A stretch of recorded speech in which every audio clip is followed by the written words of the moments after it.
Welcome to Miss Gali Vlog. Samahan niyo akong pakinggan ang part 7 ng ating story.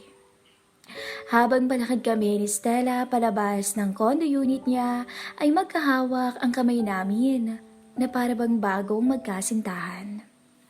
Hindi pa rin ako makapaniwala na may namagitan na sa amin. Ang maganda at sexy kong kumari na matagal ko na ring inaasam ay tuluyan ko nang nakuha ng buo. Ang maganda at nakakaakit niyang katawan ay napasa akin na. Kahit sobrang mahal ko ang aking asawa, nasilaw pa rin ako sa ganda ni Stella. Hindi ako makapaniwala sa aking sarili. PJ, sambit ni Stella. Bakit Stella? Tanong ko. May gusto lang akong sabihin bago ka umuwi. Nahihiyang sambit niya. Ano yun? PJ, huwag mo sanang isipin na pakawala akong babae Bakit ko naman iisipin yun, Stella? Kasi, bumigay ka agad ako sa'yo. Sa'yo ko lang to naramdaman. Matagal na kasi akong may gusto sa'yo, PJ. Nainggit nga ako kay Jenny dahil sa kanya ka napunta. Huwag mo isipin yun. Kagustuhan nating pareho to. Walang personalan. May pangangailangan ka, may pangangailangan din ako. So magtulungan tayo. Natatawa kong sabi. Bakit? Hindi ka ba satisfied kay Jenny?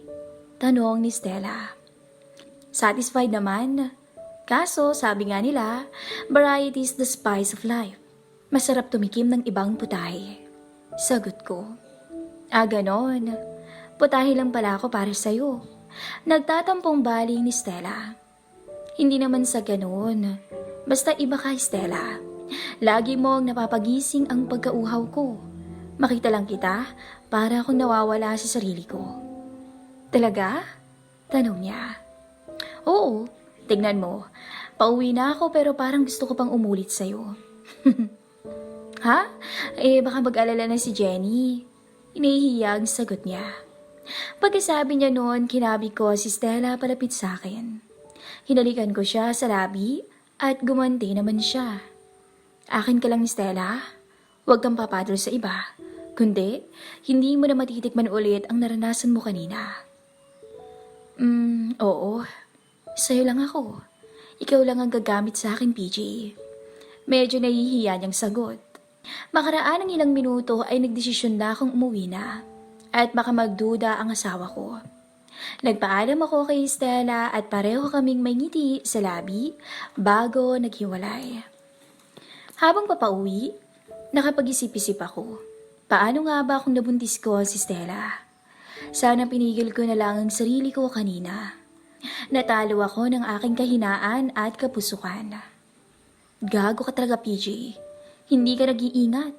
Mura ko pa sa sarili.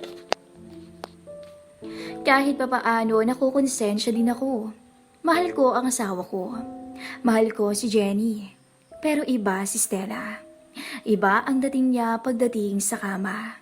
Yung tipong makakarami ka talaga dahil sa nakakaakit niyang anyo. Pagkarating sa bahay, nakaramdam ako ng pagod. Dumiretso muna ako sa banyo para maligo. Pagkatapos, nagbihis ako ng pantulog. 9:00 pasado na pala kaya tumawag ako sa ospital kung saan naka-duty si Mrs. Jenny, please? Pati ko. Oling, nagawa mo na ba? Tanong ni Jenny.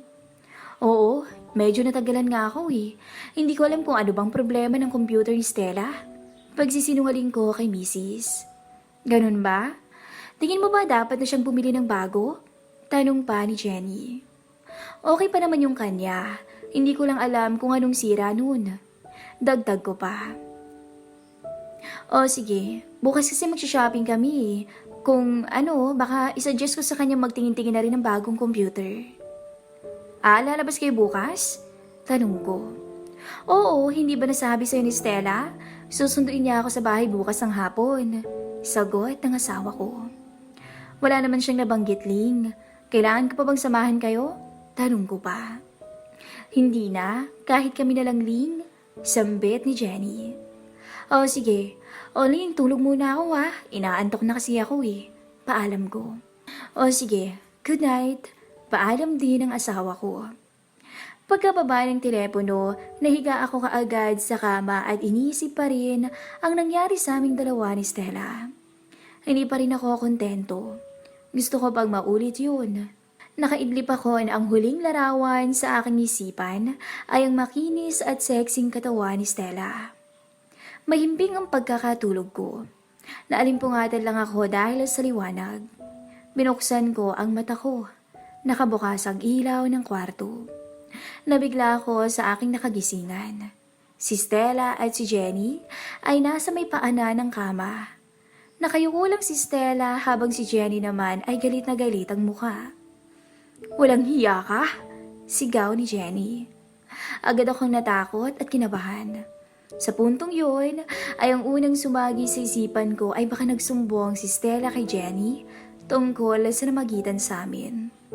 Hindi ako nakapagsalita ng ilang segundo. Para akong nawala sa sarili dahil sa takot na nararamdaman. Bakit? Natataranta kong tanong. "Nagmamaang-maangan ka pa, ha?" Sinabi na sa akin lahat ni Stella. Galit na balik ni Jenny. Ang alin? Anong pinagsasabi mo?" Patuloy ko pa rin pagkukunwari. "Hindi mo alam? Hindi mo alam?" Paulit-ulit na sabi ng asawa ko. "Hindi nga." Baling ko naman. "Hindi pala, ha? Stella, sabihin mo. Sabihin mo kung anong pinagtapat mo sa akin." Tumingin ako kay Stella. Hindi ito umiimik. Parang pati siya ay takot at parang itong maamong tupa sa tabi ng aking asawa. Nangibaling ko ulit ang tingin ko kay Jenny, nakita kong pasalubong ang palad niya sa aking pisngi. At isang malakas na sampal ang tumapo sa akin. "Walang hiya ka? Pati kaibigan at kumari natin tinalo mo. Masyado kang mahilig. Hindi ka makontento sa isa, PJ." Sigaw ni Jenny. Natameme lang ako. Hindi makapagsalita. Hindi ako makasagot. Huling-huli na ako. Wala na akong pwedeng gawing palusot. Alam na ni Jenny ang lahat. Alam na niyang nagtaksil ako sa kanya. Alam na niyang nagtikiman kami ni Stella. Pero bakit sinabi ni Stella? Akala ko ba may usapan kami na ililihim namin ang lahat? Akala ko ba uulitin pa namin yon? Pero bakit iba ang nangyari? Ang daming katanungan sa aking isipan na hindi ko lubos mawari dahil sa kinakaharap kong sitwasyon ngayon. "Sawa ka na ba sa akin, ha?" Dagdag pa ni Jenny. Sunod-sunod ang mga dumapo sa aking sampal. Hampas, suntok, hindi ako umilag. Tinanggap ko lahat. "Sawa ka na ba sa akin? Kaya naghanap ka ng iba, PJ? Ha?" Paulit-ulit na sabi ng asawa ko. Hindi pa rin ako sumasagot. Bahagya akong napayuko. Hindi alintana ang mga dumadapo na sampales sa akin. "Bakit? Mas magaling ba siya sa akin? Sumagot ka!" Ani ni Jenny. "Jenny," may ina akong tugon. "Sumagot ka, PJ. Mas magaling ba sa akin si Stella? Mas nasarapan ka ba sa kanya?" Hindi pa rin ako sumagot dahil sa hiya ng aking ginawa. Pues, ayaw mong sumagot, ha?" Sabi ni Jenny sabay marahas na binaba ang aking short na kulang na lang ay mapunit. Tinulak ako ni Jenny kaya napahiga ulit ako sa kama. "Jenny, ano ba to?" Bulalas ko. Ngayon mo sabihin sa aming dalawa ni Stella kung sinong mas magaling, PJ." Ani ni Jenny. Nabigla ako sa simulang gawin ni Jenny. Tuluyan niyang binaba ang boxers ko at binalandra ang pinakatatago ko. Hiyang-hiya ako ng oras na yon. Hindi ko na siya napigilan sa sobrang gulat. "Pipili ka sa aming dalawa kung sinong mas magaling, PJ." Tila nababaliw na pananalita ni Jenny. "Stella, halika rito." Utos ng asawa ko sa kaibigan niya. Nakapatigin ako kay Stella. Hindi pa rin to tumitingin sa akin. Lumapit siya sa amin ni Jenny at pinapwesto siya ng aking misis sa gilid ng kama malapit sa akin. "Ayan, magpakasasa ka sa mister ko." Parang robot na tumalima naman si Stella. Umaplos ito sa aking abs pababa at saka yumuko. Napapikit na lang ako bigla sa ginawa ni Stella. Ling, tama na to. Nakuha ko na ang punto mo. Mahina akong sambit. Aba, ayaw mo ba nito? Kunwari ka pa eh. Ilang beses nga akong nagpakasawa nitong malanding to kanina. Tapos ngayon aayaw-ayaw ka? Galit na baling ni Jenny. Diyan ka lang. Huwag ka nga angal. Tuturuan ko kayong dalawa ng leksyon. Dagdag pa niya. Lumapit sa may punong katawan ko ang asawa ko. Hinagilap ang dulo ng aking t-shirt at kinalasto sa akin. Pagkatapos ay lumapit siya kay Stella. Siya naman ang sinimulang alisan ng suot. Una niyang tinanggal ang pantalon ni Stella. Hindi pumalag si Stella. Hinayaan niya lamang si Jenny. Pagkatapos ay ang t-shirt naman ni Stella ang inalis niya hanggang sa wala nang matira kahit panloob. Bumungad sa harapan namin ang magandang tanawin ni Stella.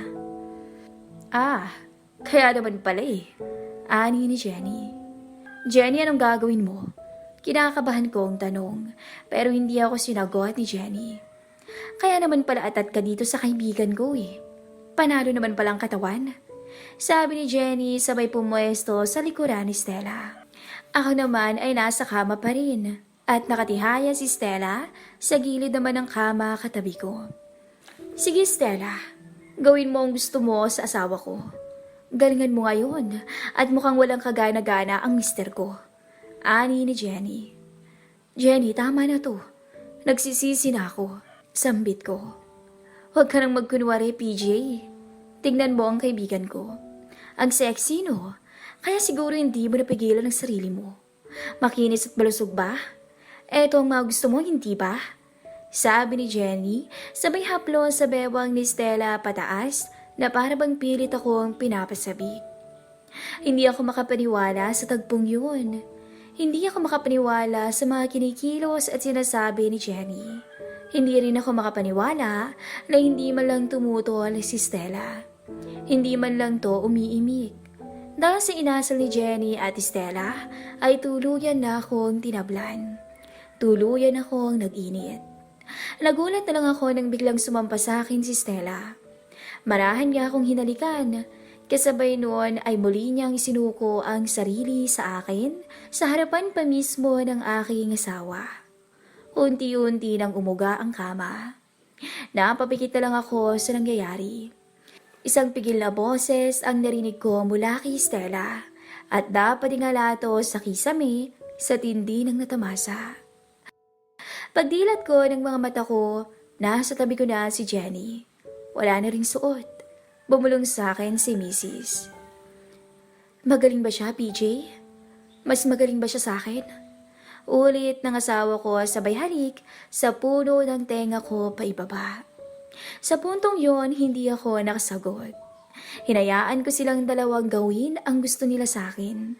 Hinayaan ko na ipakita nila sa akin kung sino ang mas magaling sa kanila pagdating sa kama. Tila isang kompetisyon ang nangyari, pero hindi pa rin ako makapaniwala. Totoo bang nangyayari to? Baka sa mukha ni Stella at Jenny ang kabaliwan at aliw habang salitan sila sa aking ibabaw. Wala akong magawa kundi mahiga lang at hawakan ang kanilang bewang sa aking harapan. Walang humpay na nagpakasasa silang dalawa sa akin. Ubos na ubos ako ng oras na yun. Paulit-ulit at walang kapaguran ng dalawa. Pero isang bagay ang ikinagulat ko nang magdesisyon si Jenny ng isang bagay. PJ, kay Stella mo ibuhos lahat. Huwag sa akin. Siya ang buntisin mo. Pabulong sa akin ni Jenny. Wala akong nagawa kundi kumalas kay Mrs. at lumipat sa tabi ni Stella na tila narinig ang sinambit ni Jenny. Muli kong ibinukas ang mga binti ni Stella pero pinigilan niya ako. Alam kasi nito na lalong gugulo ang sitwasyon naming tatlo pag sinunod ko ang gusto ni Jenny. PJ, wag. Pakiusap ni Stella. Pero parang wala akong narinig ng sandaling yun. Ang tanging nasa isip ko lang ay sundin si Jenny sa takot. Para akong robot na ginawa ang utos ni Jenny. Halos maiyak si Stella nang muli ko siyang isandal sa kama at angkinin. At sa huling pagkakataon ay dahan-dahang umuga ang matibay na higaan. Saksi ang misis ko sa tagpong yun.